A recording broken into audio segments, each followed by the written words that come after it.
Good evening, Crunchies. Well, that's a sarcastic wolf whistle. Fuck you, straight away.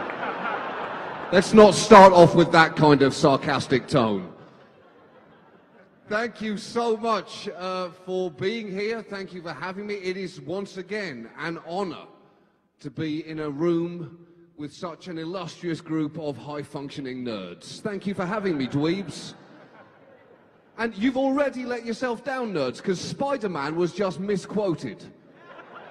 And I cannot believe there was not a fucking riot. Spider-Man did not say, with power comes responsibility. Uncle Ben, his uncle, said with great power becomes great responsibility. You should have stormed the stage. You've forgotten who you fundamentally are at heart.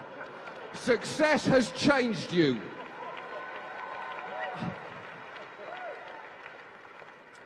It is tremendously exciting to be here at the Crunchies, whatever they are, it's unclear.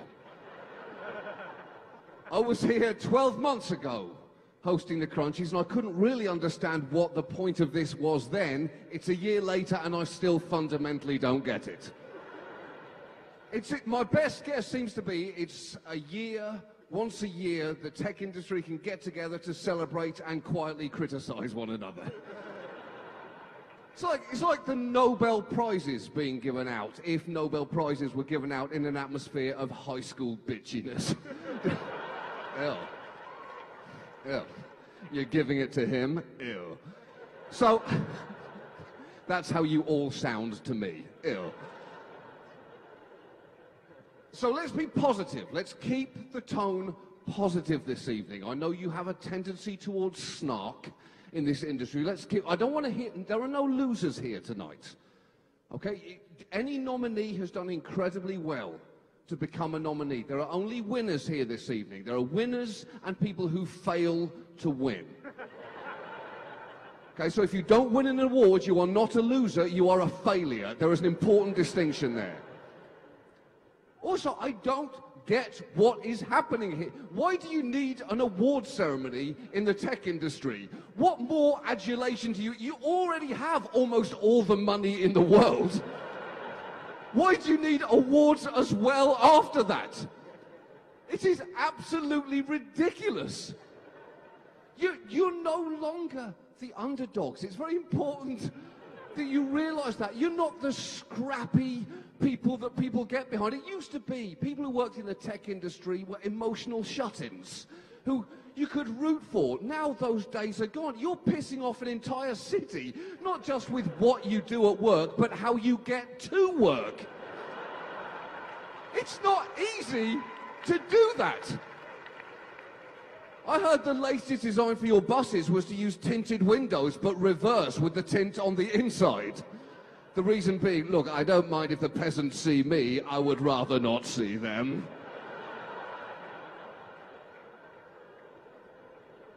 You're being accused of over-gentrifying a city that was already the most expensive city to live in America. That's not mathematically possible. You're gentrifying something that was already gentrified 3 times before you. You can't gentrify it anymore without going full circle and turning this into a shithole. There is so much money in Silicon Valley now that if Martin Scorsese was to do a modern-day version of The Wolf of Wall Street, it wouldn't take place in New York. It would take place on the West Coast, and it would have all the money, all the opulence, and about 10% of the sex.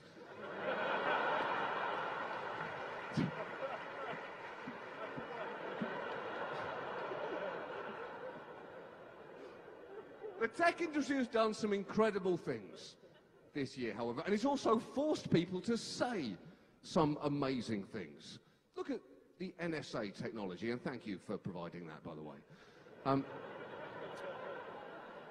The NSA technology forced Jay Carney, the White House press spokesman, a man who medically died inside 18 months ago.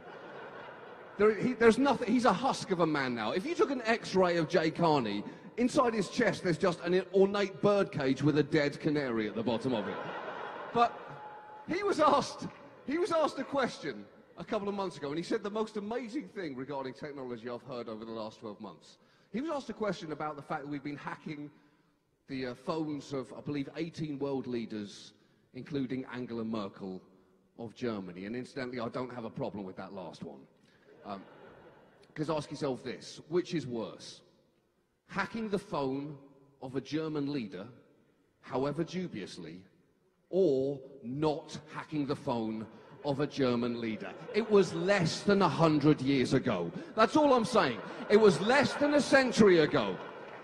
And until 100 years has gone past, the German people cannot complain about being supervised. That's a fact. And deep down, I think Angela Merkel understands that herself. I'm sure she was understandably angry at first. How dare they hack my phone? It was 100 years. Yeah, 100 years. 100 years is fair. Anyway. Jay Carney was asked a question regarding Angela Merkel. He was asked the question, did we hack Angela Merkel's phone? And he said this, here's what I can say. We are not hacking it now, and we will not hack it in the future.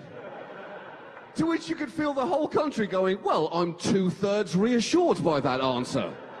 But you seem to be missing a key tense in that response. Signor Carney, are not, good, will not, better. What happened to did not there? That seems important. That's like being on trial for murder and being asked the question, did you kill that man? And saying, here's what I can tell you. I am not killing him now, and I will not kill him in the future. Am I free to go now? Because I frankly think I should be. So we have some amazing awards to give out this evening. I have a couple of extra awards right at the start here. Some categories that didn't make it in. The award this year for creepiest marketing idea goes to Uber. So congratulations to Uber for their kitten delivery scheme. Delivering kittens for 15-minute cuddles. Seems like a cute idea until you think about the practicality of that concept. Never has a marketing idea potentially ended with more dead kittens at the end of it. I'm pretty sure there were a lot of requests coming from one house in the Bay Area saying, please send another batch. The last batch was not strong enough. And then there was a shortage. Uber said, so they were surge pricing kittens. Fuck you, Uber! You have no morality!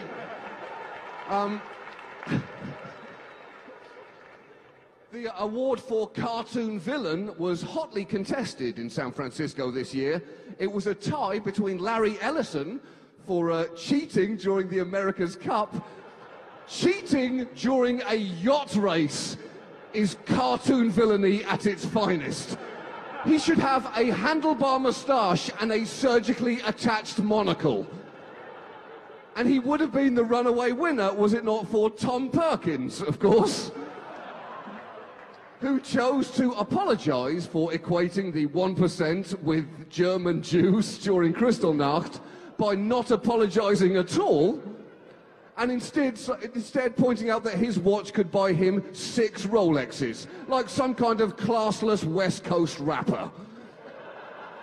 He could not be any more of a cartoon villain without sitting in a swivel chair stroking a hairless cat that he'd had delivered by the maniacs at Uber. So, are you ready for a fantastic evening of crunching? Whatever that is. I will be back sporadically through this evening. Enjoy the night!